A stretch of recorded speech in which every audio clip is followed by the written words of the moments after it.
Kafeja që pihet çdo mëngjes mund të përmbajë shumë më tepër se sa imagjinoni. Testet laboratorike të kryera në vitin 2025 zbuluan akrilamid, një substancë lidhur me kancerin, në shumicën e markave të kafes të testuara. Disa prej tyre kalonin kufiit e sigurisë. Miliona njerëz pinë këto kafe çdo ditë pa pasur asnjë ide. Në minutat e ardhshme do t'ju paraqes 7 marka që duhet të shmangni dhe 2 që vërtet meritojnë besimin tuaj. Në fund do të dini saktësisht çfarë po i hidhni trupit tuaj. Le të fillojmë. Numri 7 në listë. Luminis Papagalos. Luminis është një markë historike në Greqi me dekada pranie në treg. Papagalos është varianti i tyre ekonomik dhe mund ta gjeni pothuajse kudo. Kushton rreth 8 kilogrami. Në Scroots ka vlerësim mesatar 4.65. Në shikim të parë duket i pranueshëm. Por këtu fillon të bëhet interesante. Kur lexoni komentet reale, njerëzit përsëritin të njëjtën gjë. I shesht, pa trup, pa thellësi. Këto komente shfaqen në rreth 40% të recensioneve. Vlerësimi duket i mirë në sipërfaqe, por përvoja reale tregon një histori tjetër. Lumis Papagalos është një përzierje që përdor kokra nga Azia me përmbajtje të lartë robusta. Kokrat robusta kanë më shumë kafein se arabica dhe ky kafe ka rreth 60 mg kafein për filxhan. Kjo mund të tingëlloj mirë nëse doni të zgjoheni shpejt. Problemi është se sasia e lartë e robustës shpesh sjell shije të fortë të hidhur dhe mund të prish gjumin nëse pihet më vonë gjatë ditës. Në vitin 2025, inspektorët shëndetësor gjetën dotës në 3% të partive të Lumis Papagalos. Mund të duket numër i vogël, por kur shiten miliona pako, 3% bëhet shpejt sasi e madhe. Në renditjet e ekspertëve ky kafe mori vetëm 3 nga 5 për trup, body. Trupi është ajo ndjesi e pasur dhe e plot që jep një filxhan i mirë kafeje. Papagalos Lumis nuk e ofron këtë. Është kafe me prodhim masiv, krijuar për njerëz që duan diçka të lirë dhe të shpejtë. Nëse ju intereson shija reale e kafes, ky do t'ju zgënjej. Numri 6. Nescafe klasik. Nescafe i përket Nestle dhe dominon tregun grek të kafes së menjëhershme me rreth 40% pjesë të tregut. Mund ta gjeni në çdo dyqan në vend. Kushton më pak se 10/200 g i përshtatshëm, i shpejt, kudo, dhe produkti më problematik që analizuam. Le të fillojmë me qeset 2 në 1 dhe 3 në 1, me krem ose sheqer. Kthejeni paketimin dhe lexoni përbërësit. Përbërësi i parë është sheqeri, që zë 60% të peshës totale. I dyti janë yndyrat e hidrogenuara. Më pas emulsifikuesit dhe stabilizuesit. Përmbajtja reale e kafes është rreth 20% dhe kjo 20% është pluhur kafeje të menjëhershme me cilësi shumë të ulët. Një dietolog grek analizoi këto produkte dhe tha diçka të rëndësishme. Ky është pije ëmbëlsirë, jo kafe.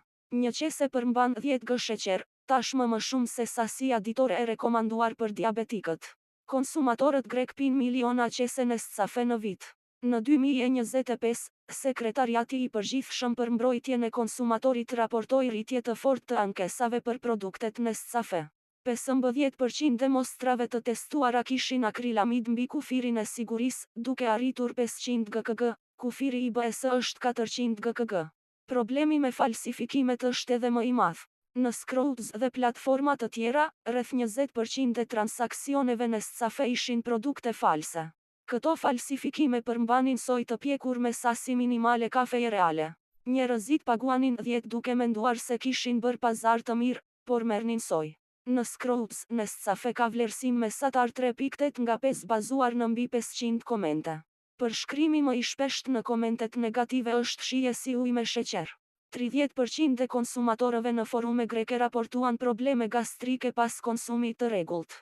1 nga 3 përjeton shqetësime digestive. Përmbledhje. 60% sheqer në qese, yndyra të hidrogenuara dhe emulsifikues, akrilamid mbi kufirin e sigurisë, 1 nga 5 blerje online mund të jetë false, probleme gastrike te 30% e konsumatorëve të rregullt. Nescafe është i përshtatshëm. Nescafe është i lirë. Nescafe është gjithashtu një bombë sheqeri me përbërës të dyshimt që mund të jenë false varësisht nga vendi ku blihet. Ky është numri 1 për tu shmangur. Numri 5. Abvassilopoulos kafe filtri. Abvassilopoulos është një nga zinxhirët më të mëdhenj të supermarketeve në Greqi. Kafeja e tyre me filtr është opsioni ekonomik me etiket private. Kushton vetëm 5/500 g, në 2025 shitën miliona pako të këtij produkti. Është kudo. Në forume greke njerëzit e përshkruajnë si të hidhur si katran. Ka vlerësim mesatar 3.2 nga 5. Dietolog nga portale shëndetësore greke e quajtën kafen më të keqe për stomakun. Përzierja është 60% robusta e pjekur shumë herët. Pjekja e errët mund të fshehë defektet e kokrave me cilësi të ulët dhe i jep shije të djegur. Përmbajtja e akrilamidit është 450 gkg, mbi kufirin e BS 400 gkg. 25% e konsumatorëve të AB raportojnë urth dhe refluks gastroezofageal. 1 nga 4. Këto janë shanse të tmerrshme për diçka që konsumohet çdo mëngjes. Numri 4. Brovou kafe greke. Brovou është markë popullore greke për kafen greke. Reklamohet për shije tradicionale dhe trashëgimi greke. Kushton rreth 7/500 g dhe gjendet në shumicën e supermarketeve. Në Scrolls ka 3.9 nga 5, por komentet negative flasin për shije druri, shumë të hidhur dhe pa aromë. Problemi është i dyfisht. Origjina e kokrave është e paqartë, vetëm përzierje pa përqindje apo vende, dhe testet laboratorike treguan nivele të larta akrilamidi 410 gkg, mbi kufirin e BS. Në 2025 u raportuan raste falsifikimesh me elb dhe soj në rreth 10% të mostrave. Numri 3. Lidl Bellarom Espresso. Bellarom Espresso është opsioni ekonomik i Lidlit. Kushton 6/500 g, në forume greke përshkruhet si i shesht dhe pa karakter.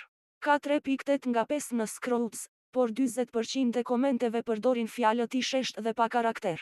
Testet zbuluan se paketimet që thuheshin 100% robusta përmbanin arabica pa u shënuar. Në 2% të mostrave u gjetën gur të vegjël të përzier me kafe. Në tregje të hapura qarkullojnë falsifikime me soj në vend të kokrave. Numri 2. Jacobs Kronung. Jacobs është markë ikonike. Në 2025 u shitën Miraton në Greqi. Ka vlerësim 4.1 nga 5 në Scrolls, por komentet negative flasin për shije të djegur dhe pa aromë.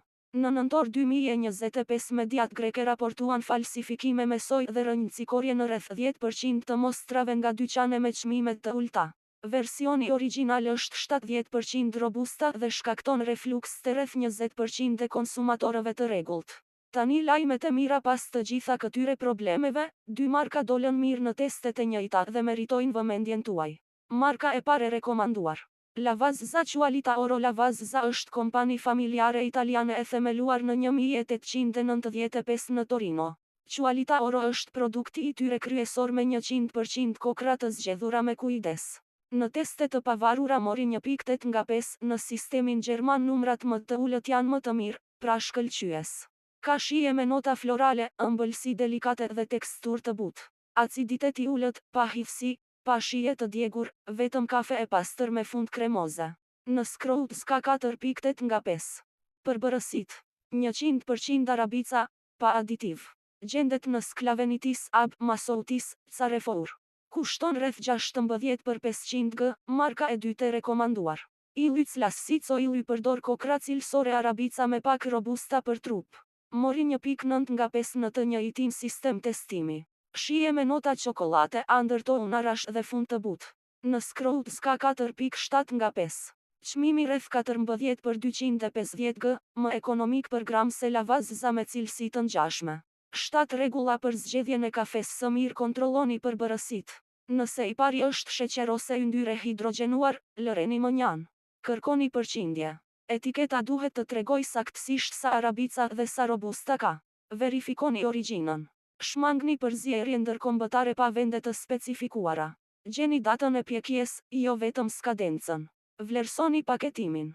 Kutia me gaz inert ose qese me valvul degazimi është ideale. Jini skeptik ndaj çmimeve shumë të ulta. 98/500 g zakonisht do të thot kokra të refuzuara dhe cilësi e dobët. Besoni shqisat tuaja. Kafeja e mirë ka erë çokolate, frutash ose lulesh, jo të djegur apo myk. Këto 2 marka, Lavazza dhe Illy, kushtojnë më shumë se opsionet me zbritje, por japin kafe të vërtet pa probleme shëndetësore apo shije të kompromentuar.